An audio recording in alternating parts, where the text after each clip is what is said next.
Volvemos con lo prometido, la tenemos a Joana Sakalovich, te muestro el libro de vuelta, se llama Terapia de Bolsillo, acá lo tenés. Y Joana, esto es para entender tu mente y manejar tus emociones y sobre todo actuar distinto, que todos queremos actuar distinto y mejorar cosas. Joana es licenciada en psicología, egresada de la Universidad de Buenos Aires y se especializa en terapia cognitivo-conductual, que ahora nos vas a contar cortito qué es la terapia cognitivo-conductual para que todos estemos... Yo sé, pero bueno, contalo vos. La terapia cognitivo-conductual principalmente trabaja sobre 3 ejes, que son los pensamientos, las emociones y las conductas. Bien. Es una terapia que tiene base y tiene evidencia científica, sobre todo para el tratamiento de ciertos trastornos, como por ejemplo la ansiedad, la depresión, entre otros.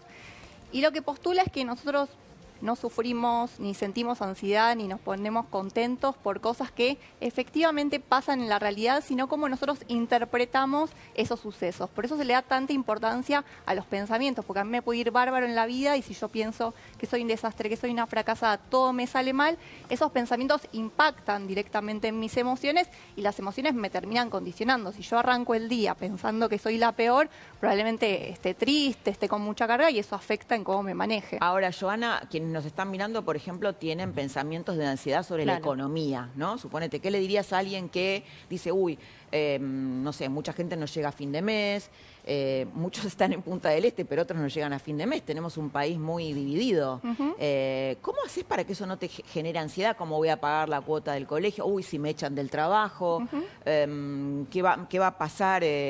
No sé, ¿qué pasa si me enfermo y no tengo la plata para pagar determinados tratamientos? La ansiedad económica. Se habló mucho este año de, creo que se llamaba estrés, ¿cómo era? No me acuerdo exactamente la palabra.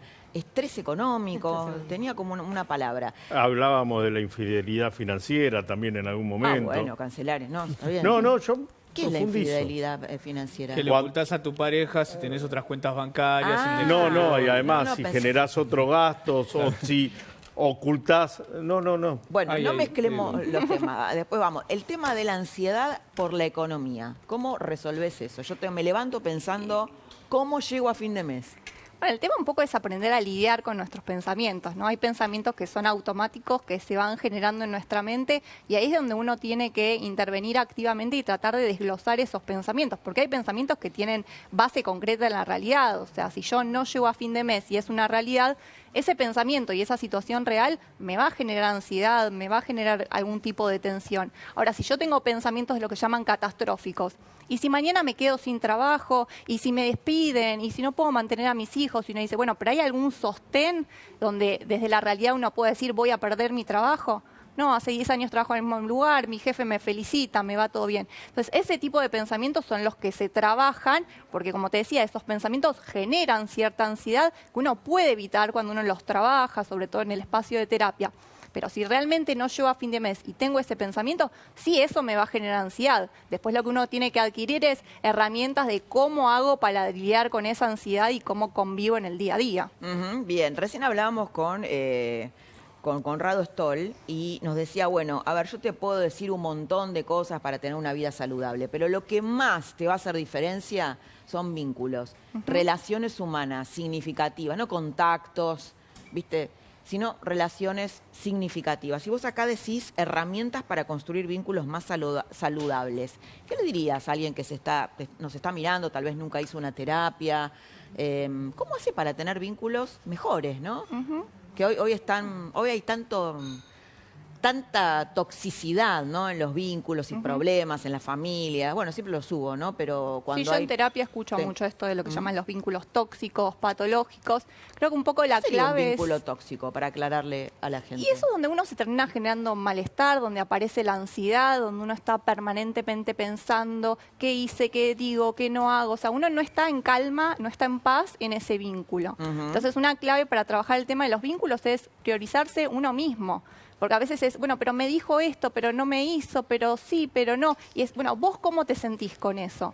Porque de repente a vos te puede generar ansiedad o te puede generar malestar algo que hace otra persona que en sí no está mal lo que hace. Pero si a mí esa persona me genera malestar, ¿por qué voy a formar vínculo con esa persona? O sea, no siempre tiene que ver con que el otro es como si fuera tóxico o está mal, sino lo que a mí me genera. Entonces, si a mí me genera malestar, ese vínculo no termina siendo productivo. Joana, ¿y qué es lo que más te llevan los pacientes? ¿Cuál es el problema que ves más, digamos, recurrente, exactamente en terapia.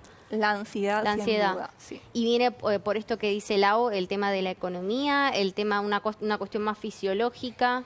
En general tiene más que ver con esto de los pensamientos catastróficos que mencionaba, ¿no? Y si me pasa esto, y si me deja mi pareja, y si mañana no puedo con esto, o sea, todo muy anticipándose a un futuro y la sensación de no voy a poder resolverlo. Porque uno puede pensar, bueno, y si mañana pierdo mi trabajo, bueno, pero tengo experiencia, puedo poner un emprendimiento, lo puedo resolver. Pero la ansiedad un poco se combina a esto, ¿no? Es algo malo va a pasar en el futuro y yo no voy a poder resolverlo. Entonces uno queda ahí chiquitito, pero todo está en la cabeza, porque efectivamente no termina pasando. Digo, más allá de lo que menciona Laura, que sí, hay un contexto, hay una realidad, hay una situación donde uno puede tener cierto temor, pero ahí es donde uno tiene que aprender a lidiar, ¿no? con esos pensamientos. Entonces, respondiendo, sí, la ansiedad está como en el top one. Vos sabés, Joana, que hay, a mí me encantan estos, es mi lado B, ¿no? Siempre digo, el periodismo político es mi lado A y este es mi lado B, me gusta mucho.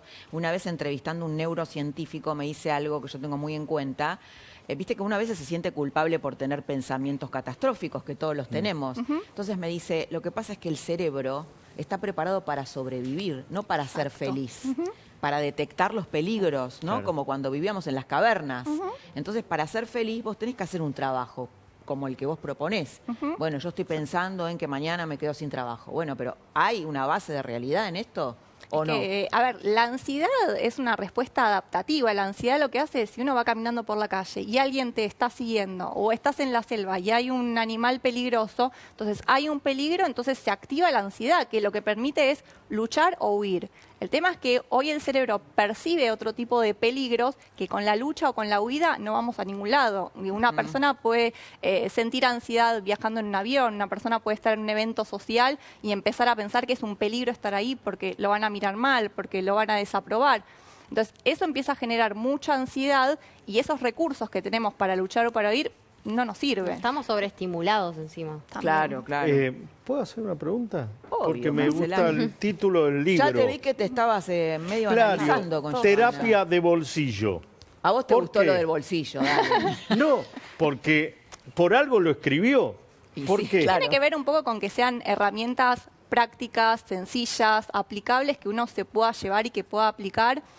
Como comento, no es que uno tiene que estar en crisis para poder leer un libro, no que uno tiene que estar en depresión, sino tratar de querer sumar nuevas estrategias como para mejorar la calidad de vida. Y un poco el concepto de bolsillo es esto de, en todos los capítulos hay preguntas, hay ejercicios como para que uno pueda poner en práctica en el día a día, ¿no? En lo cotidiano.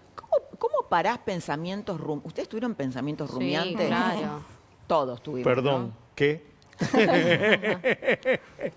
Algo que vos lo tenés en tu cabeza. Por ejemplo, suponete, tenés un jefe tóxico, ¿no? O un jefe, no sé si tóxico, que te daña, que te hace mal. Entonces vos estás pensando, no, pero ¿Y tal, qué dije? pero ¿Y tal. qué me dijo? ¿Qué me dijo? Y lo tenés en tu cabeza, lo tenés, ta. ¿Eso cómo te lo sacás?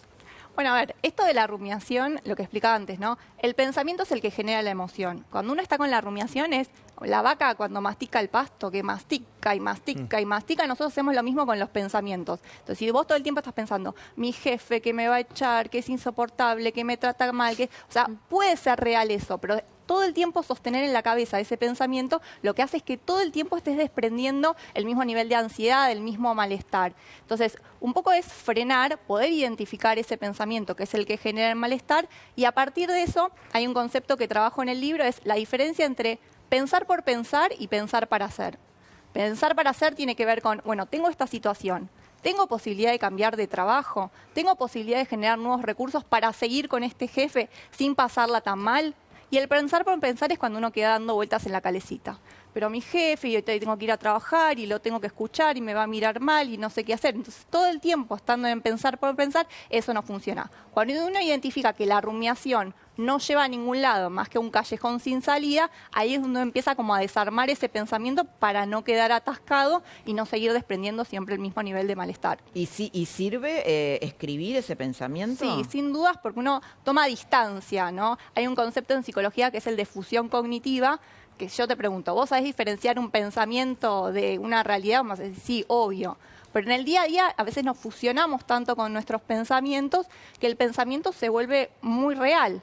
No, a veces ni siquiera te das cuenta que estás pensando. Exacto, exacto. Te Entonces, sentís cuando en- le escribís es como que tomás distancia y entender también que un pensamiento no es ni una verdad absoluta ni una predicción a futuro. O sea, es una idea que apareció en nuestra cabeza. Ahora, te pongo otro ejemplo bien práctico. La gente que le tiene miedo al avión, a volar. Yo sé que la terapia, este tipo de terapias cognitivo-conductuales que te cambian las ideas con respecto a... Porque viste que uno se deprime por las ideas que tiene, ¿no? Exacto.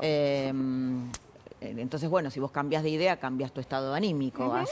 Parece así de simple, pero muchas veces realmente no como vos decís, muy complejo, nos fusionamos con lo que estamos pensando. Sí, lo que vos hablas es el concepto de reestructuración cognitiva, que tiene que ver con esto. O sea, si yo todo el tiempo tengo estos pensamientos que me generan ansiedad y que no son ciertos, si yo cambio ese tipo de pensamientos, cambio la emoción. Si yo todo el tiempo pienso que el avión se va a caer, que algo malo va a pasar, claro, voy a sentir ansiedad cuando Pero vaya eso a ¿cómo volar. se cambia? Porque yo, por ejemplo, suponete, no sé, la gente que le decís, bueno, pero mirá, estadísticamente es más peligroso viajar en auto que viajar en avión. Yo tuve un estudio clínico que no podía hacer porque no podía ingresar en ese tubo en el que tenía claro. que estar Eso es 10 ansiedad. minutos solo con los ruidos y no lo pude hacer. Mira, ahí tenés cancelar un trabajo práctico, un ejemplo clínico. Y mirá No, que pero- consulté ¿y cómo especialistas hace, en para hacer, miedos. Y el tema es identificar eso, o sea, ¿cuál es el peligro que está identificando Ninguno, tu sabemos cerebro? que no tenía ningún Hay peligro. algo que vos estás pensando en me voy a quedar atrapado, no voy a poder respirar, no voy a poder salir de esta situación. O sea, uno tiene tan naturalizado esos pensamientos que cuando, esto que decía Laura, cuando vos te pones a escribir o cuando los trabajás en un espacio de terapia, los podés identificar y uno empieza a confrontar. Yo tenía una paciente, por ejemplo, que tenía miedo a viajar en ascensor. Y hicimos todo un trabajo más psicoeducativo de entender cómo funciona el ascensor. Ella pensaba que si se cortaba la luz iba a caer y se iba a morir. Y eso la hacía no subir. Empezando a entender cómo funciona, empezando a desarmar los pensamientos, empezando a tener herramientas de, bueno, ¿qué pasa si el ascensor se para? ¿Qué puede pasar? Pero no es lo mismo que se pare a que se termine cayendo. Entonces, es un trabajo que uno lo va desglosando. No es que hay una receta mágica de para el resonador hay que hacer esto, No, bueno. para el ascensor. Claro, pero- tiene que ver con la historia de cada persona, Y ¿no? sí, sí. Tiene que ver con la historia de cada persona. Sin dudas. Ahora, con respecto a esto que decís del miedo a volar, que le pasa a un montón Sí. de gente, ¿hay algún trabajo específico para eso? ¿O depende de la persona? A ver, hay de hecho, ciertos hay como como- grupos, como cursos Sí, para sí. tratar la ansiedad con respecto a eso. Sí, sí, sí. O, Sí, por ejemplo, porque- el miedo escénico, ¿no? El miedo de hablar en público. Claro. ¿Cómo tratas eso? Yo te digo un tip que empleé, te lo voy a decir.